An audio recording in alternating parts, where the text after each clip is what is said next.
पर्यंत आम सारीचे bacterial disease, viral disease, protozoan disease, helminthic disease. आज आम गोटे मात्र फंगल डिजीज विषय आलोचना करबा। ए फंगल डिजीज विषय आम आगुरी इंट्रोडक्शन जानी किंतु ता पूर्व आम टिके डिजीज को मूलरू आलोचना करबा तापर आगे तले पिला माने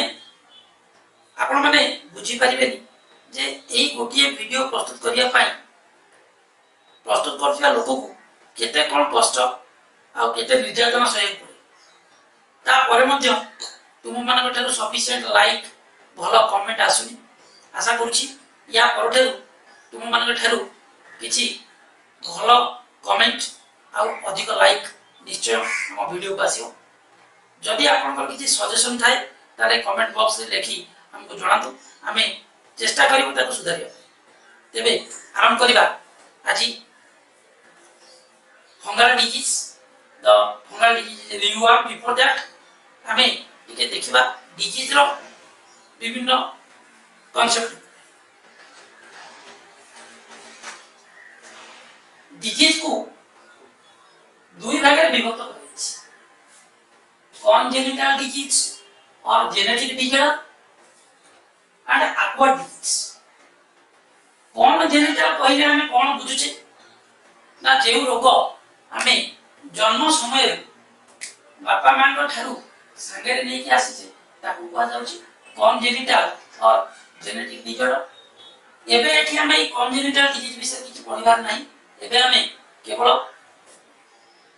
एई एक्वायर्ड डिजीज ऊपर आलोचना करिबा। हमें जेनेटिक्स रे एई जेनेटिकल डिसऑर्डर जे डिजीज गुड रहियो ता विषय आलोचना करिला। एई एक्वायर्ड डिजीज कहले जे जेउ रोग हमें जन्म होबा परे निजे अर्जन करू ताकू कहा जाय एक्वायर्ड डिजीज। जोटा बापा मां ठारू जन्म समय रु नै कि आछे ताकू कहा जाउची कॉन्जेनिटल और जेनेटिक। आउ जेउ डिजीज हमें जन्म होबा परे निजे अर्जन करिथाउ ताकू एक्वायर्ड डिजीज बोली कहा जाय। ताले निजे अर्जन करथिबा एई एक्वायर्ड डिजीज को हमें दुई भागे विभक्त करि परिबा। गोटे हला कम्युनिकेबल डिजीज, गोटे हला नॉन कम्युनिकेबल डिजीज। जो रोग गोटे लोक ठारू अन्य लोक को संक्रमित हेई थाए ताकू कम्युनिकेबल रोग बोली कहा जाय। आ जे रोग गोटे लोक रे आरंभ होला सेही गोटे लोक रे शेष हेई थाए अन्य कोनोसी लोक को व्यापी न थाए ताकू हमें नॉन कम्युनिकेबल रोग बोली कहू। ए कम्युनिकेबल रोग को पूरी दुई भागे विभक्त करा जायछि। गोटे हला कंटाजियस, गोटे हला नॉन कंटाजियस। कंटाजियस जे रोग स्पर्श बा छुईबा द्वारा गोटे लोक ठारू अन्य लोक को संक्रमित हेई थाए ताकू हमें कंटाजियस बोली कहू। जे रोग कोनोसी स्पर्श बा कांटेक्ट माध्यम रे गोटे लोक ठारू आ गोटे लोक को संक्रमित हेई न थाए ताकू हमें नॉन कंटाजियस बोली कहू। ठीक अछि। ए नॉन कम्युनिकेबल डिजीज रे की रहिले गोटे रहिला डेफिशिएंसी, खाद्य अभाव जनित रोग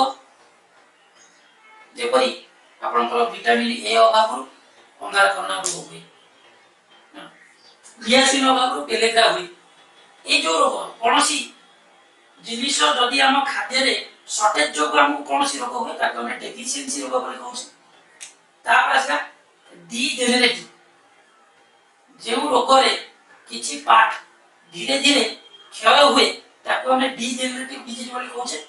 एथिरे रहला आर्थराइटिस। हम खंजारे बा गंठी रे देखा जाउतबा एक रोग जेउथिरे हाड़ घुरी जाय ताको हम आर्थराइटिस बोली कहू। It comes under degenerative disease. Then आसिला एडिक्शन, निशाग्रस्त। जदि कोनोसी लोक कोनोसी प्रकार निशा सेवन करूछि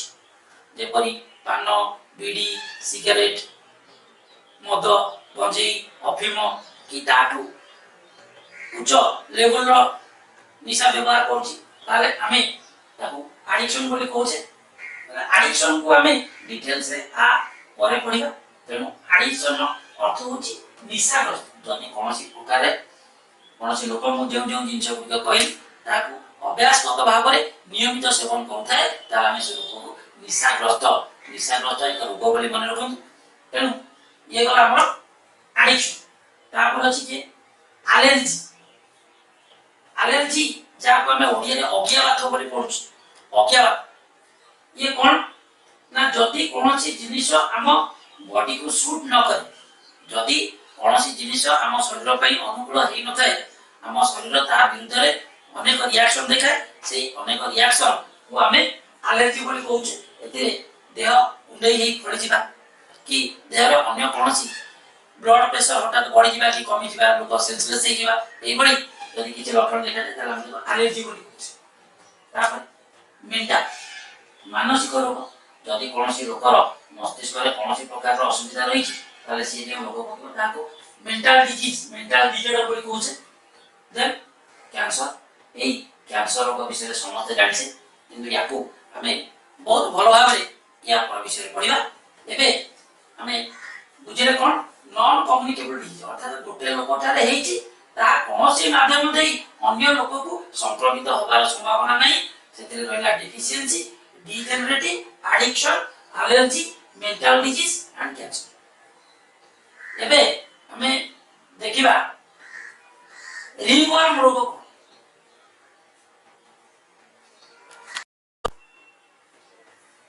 रिंगवर्म ना हमें कंफ्यूज होबानी इट इज नॉट हेल्मिंथिक ता माने हमें रिंगवर्म रो ओडिया जानि छे गोल कुर्मी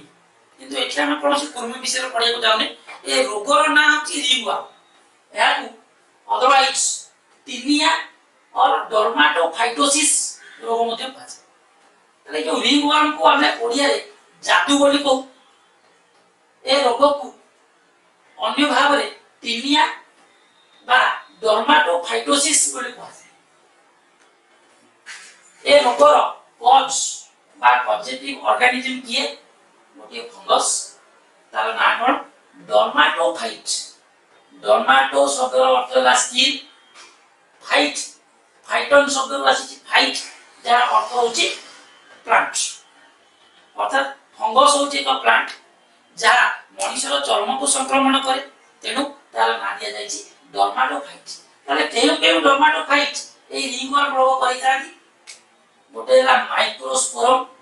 मन रखा भल भाव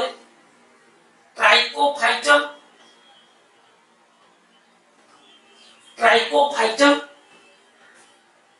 एपिडर्मोफाइटम रिंगवर्म रोगर कॉज बा पॉजिटिव ऑर्गेनिज्म है एक फंगस से फंगस को डर्माटोफाइट बोली कहा जाए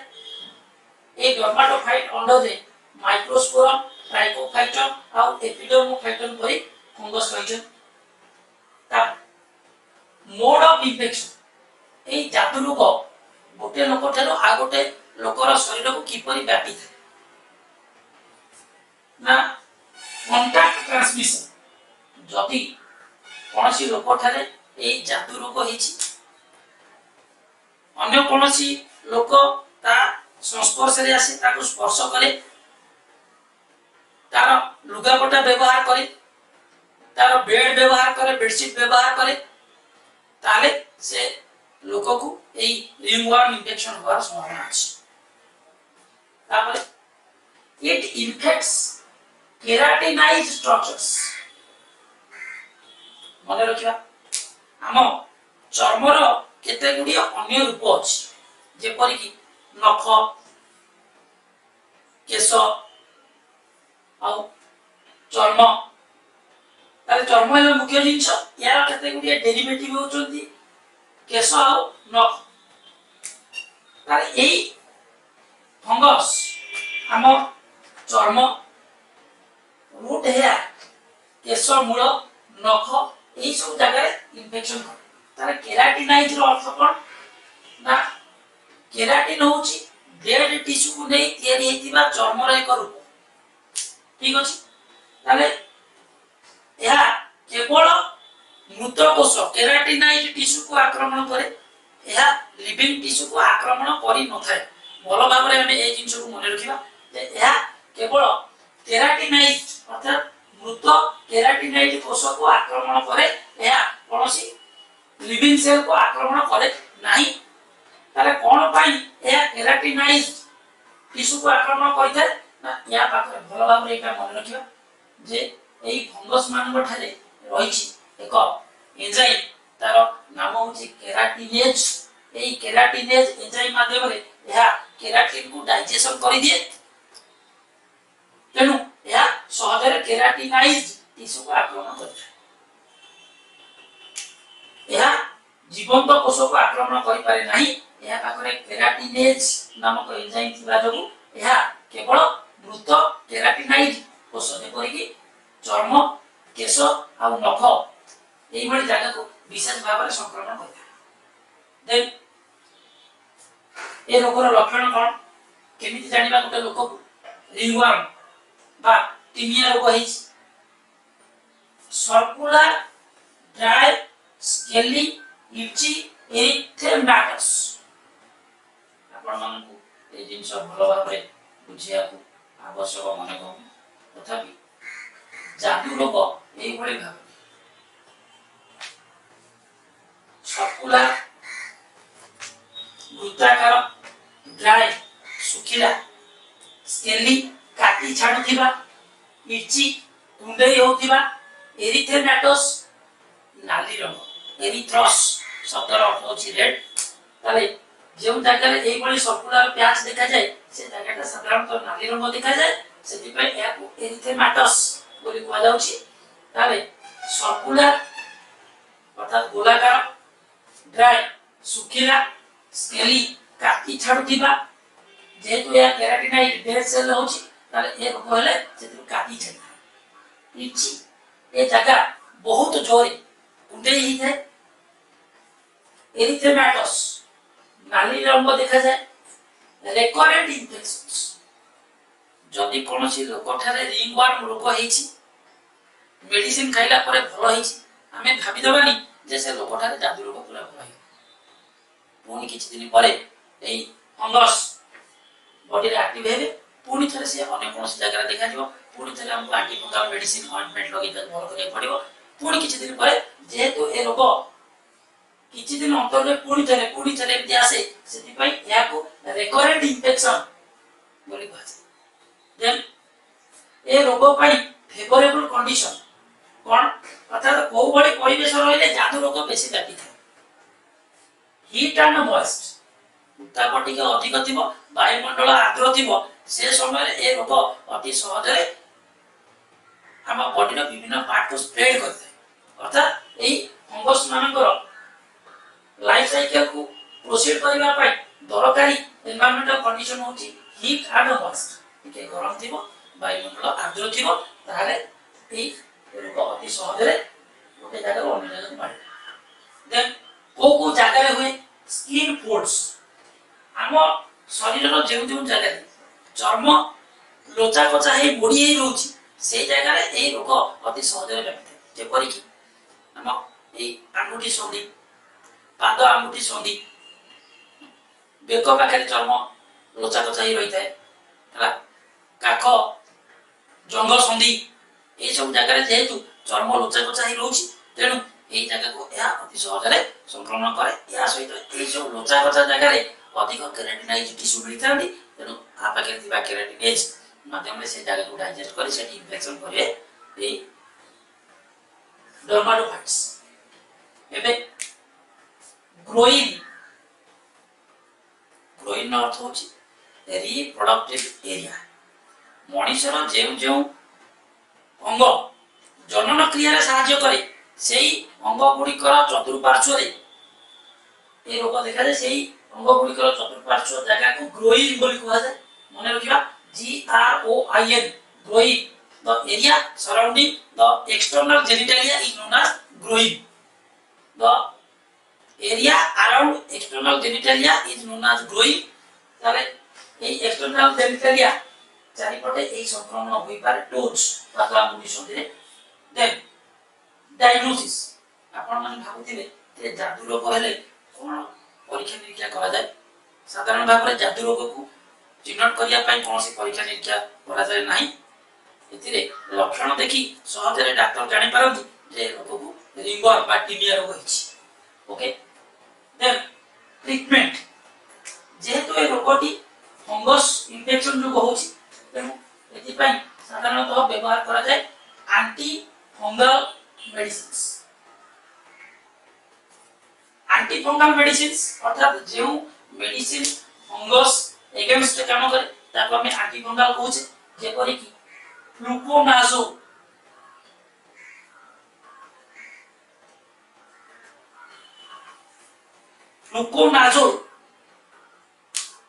कंपोजिशन नो मेडिसिन ए फंगल इन्फेक्शन पई व्यवहार करा जाय या सप्ताह को गोटिए करी 3 मास रु 4 मास खाइबा को पड़े या बाजार रे ब्रांड नेम कैनेक्स 150 सिस्कैन रिकैन 1 कैन ए भली नाम रे बाजार रे मिले विक्रम साल ना कहि देले आमे मन मन जाई औषध दुकान नु ए सब मेडिसिन किनी खाइबा केबे नुहे डॉक्टर नु परामर्श करंतु फ्लुकोनाजोल कंपोजिशन रे मिलुथिबा मेडिसिन गुडी कर ना कहली सिस्कैन रिकैन 1 कैन कैनेक्स एगुडी को 150 mg 200 mg कंपोजिशन आसे साधारणतः सप्ताह को गोटिए करी 3 मास रु 4 मास पर्यंत ए मेडिसिन 150 मिलीग्राम रो सेवन करिए पड़े आउ जो जगह इन्फेक्शन है जो जगह सर्कुलर पैचेस है से जगह रे व्यवहार करा जाउतिबा ऑइंटमेंट और लोशन साधारणतः सैलिसिलिक एसिड कंपोजिशन है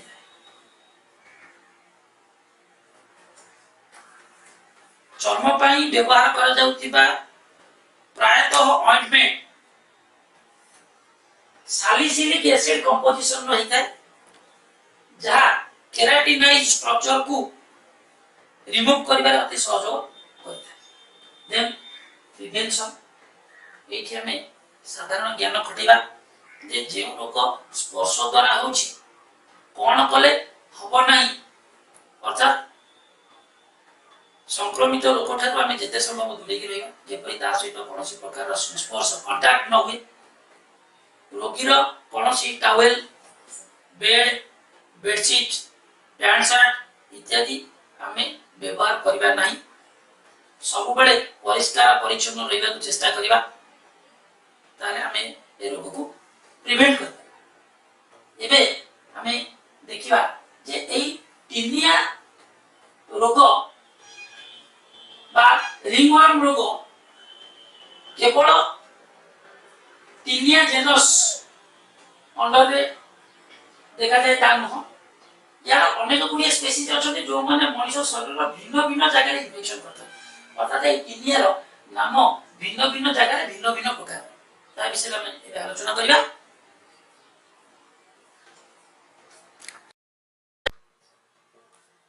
ए रिंगवर्म रोग शरीर रो भिन्न भिन्न जगह रे से टिनिया माध्यम रे हुए किंतु ए टिनिया रो केते गुड़िया स्पेसीज अलग अलग अछन जो माने अलग अलग जगह रे इन्फेक्शन करिथान जेपरि एथलेट्स फुट खेलाड़ी मानकर पाद आंगुठी संधि रे एक जादू करी रोग देखिया मिले जहां एथलेट्स फुट बोली कहा जाए ताको करौतिबा ऑर्गेनिज्म किया टिनिया पेडिस मने रखिबा भल भाबरे जे टिनिया पेडिस नामक रिंगवर्म खेलाड़ी मानक पाद एवं आंगुठी संधि रे इन्फेक्शन करिता जाको हमें एथलेट्स फुट डिजीज बोली कहछ तापर जेनिटल इट्स और जॉक इट्स अर्थात रिप्रोडक्टिव ऑर्गन नो चारिपटे कोनोसी प्रकार कुंडे होगा को जेनिटल इट्स बा जॉक इट्स बोली कहै जाय ताको किए करे भलो भाबरे पिला माने मन रखिया the genital itch or neat entrance genital itch is caused by tinea pedis tinea brevis tinea barbi tinea corporis ताले बे question पड़िला genital itch then answer tinea cruris CRURIS tinea cruris को जगह रे या संक्रमण करै था ग्रोइन रिप्रोडक्टिव पार्ट अच्छा then Barber's itch barber seats कोन ना बुझी पड़तवा जे हमें सैलून रे जतबळे सेविंग करबा को जाऊ खियर हो बा चूल काटिबा को जाऊ बेले बेले किछि लोकंकर इन्फेक्शन हुए मुंह कुंडे होबा दाढ़ी बेक संधि ए सब कुंडे हेई फळी जाई तार डिसफिगरमेंट हबार आपण देखि जनी आको किए करे तिनिया बार्बी बार्बर रू tinea is the fungus then barbie stands for barbers it's